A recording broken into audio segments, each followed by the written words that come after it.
1,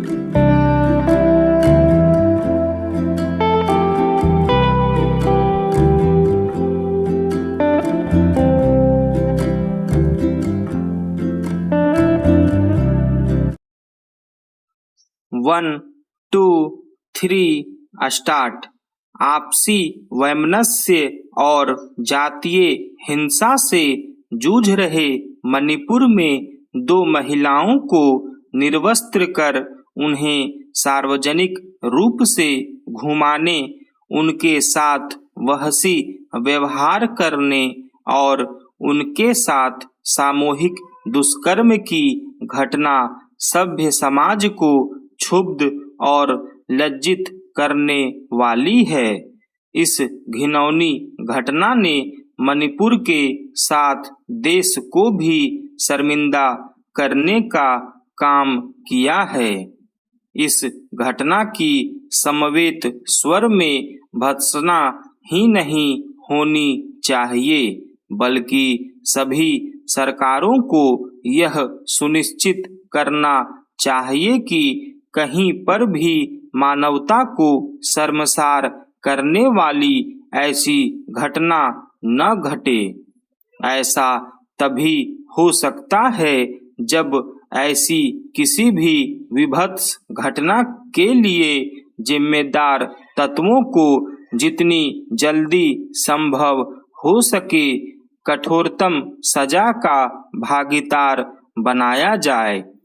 यह उचित और अपेक्षित ही है कि मणिपुर के मुख्यमंत्री के साथ केंद्रीय गृह मंत्री और प्रधानमंत्री ने अपना क्षोभ व्यक्त करने के साथ यह संकल्प व्यक्त किया कि राष्ट्र को नीचा दिखाने वाली इस घटना के दोषियों को बख्शा नहीं जाएगा।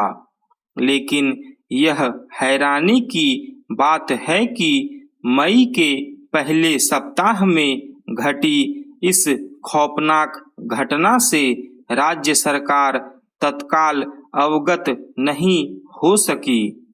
इससे मणिपुर में कानून एवं व्यवस्था की नाकाम और दयनीय दशा का ही पता चलता है। आखिर किसी राज्य का शासन इतना अक्षम कैसे हो सकता है कि सार्वजनिक स्थल पर इतनी घृणित घटना घट जाए और उसे कुछ पता न चले। यह मानने के अच्छे भले कारण हैं कि मणिपुर सरकार अपने दायित्वों का निर्वहन सही तरह नहीं कर पा रही है। शायद यही कारण है कि वहां लंबे समय तक बड़े पैमाने पर हिंसा के साथ आगजनी होती रही। इस हिंसा में अनेक लोग मारे गए और हजारों लोगों को अपना घर बार छोड़कर भागना पड़ा। इस दौरान भी कई महिलाओं के साथ यौन हिंसा हुई।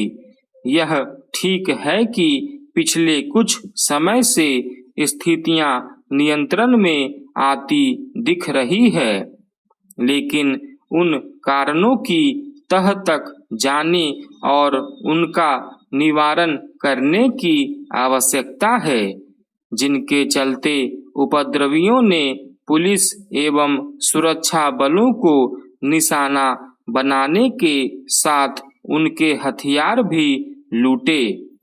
मणिपुर के मामले में यह ध्यान रखा जाना चाहिए कि हिंसा में दोनों पक्ष शामिल हैं और दोनों ही पीड़ित हैं। जिसे जहां मौका मिला उसने वहां मनमानी की। यह समझ आता है कि मणिपुर में महिलाओं के साथ हुए राक्षसी कृत्य से सुप्रीम कोर्ट भी कुपित है और विपक्षी दल भी।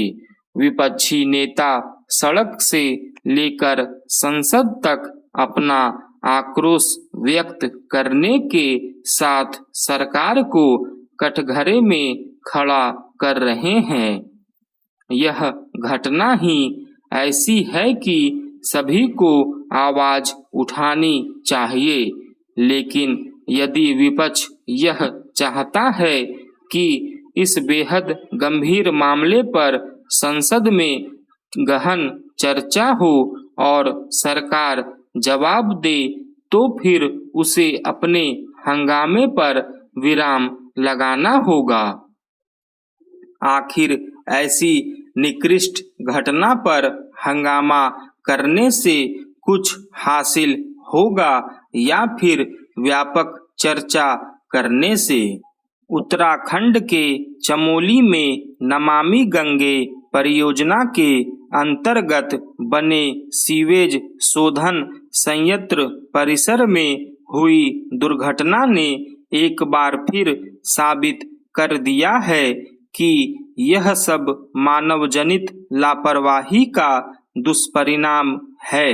सप्ताह भर पहले पौड़ी जिले के कोटद्वार व हरिद्वार जिले में एक एक पुलों के ढहने में भी तंत्र की बेपरवाही कारण मानी जा रही है। ऐसे में प्रश्न उठना स्वाभाविक है कि आखिर तंत्र कब जागेगा, कब अपनी जिम्मेदारी समझेगा, कब तक लोग ऐसी घटनाओं का निशाना बनते रहेंगे। इस तरह के अनेक प्रश्न हर किसी के मनोमस्तिष्क में कौंध रहे हैं। चमोली की घटना ने तो हर किसी को झकझोर कर रख दिया है। सीवेज शोधन संयंत्र में करंट फैलने से 16 व्यक्तियों की जान चली गई, जबकि 10 जीवन मृत्यु के बीच संघर्ष कर रहे हैं। जो बातें सामने आ रही हैं वे इसी तरफ इशारा करती हैं कि इस दुखद घटना के पीछे मानव जनित कारण ही जिम्मेदार हैं। जिस सीवेज शोधन संयंत्र में प्रदूषित जल को शुद्ध किया जाता है, उसमें यदि विद्युत सुरक्षा के दृष्टिगत उपाय नहीं थे तो इसके लिए जिम्मेदार कौन है? जैसी परिस्थितियां हैं वे बताती हैं कि मानव जनित लापरवाही की बिजली अनेक परिवारों पर दुखों का पहाड़ टूटकर गिर पड़ी।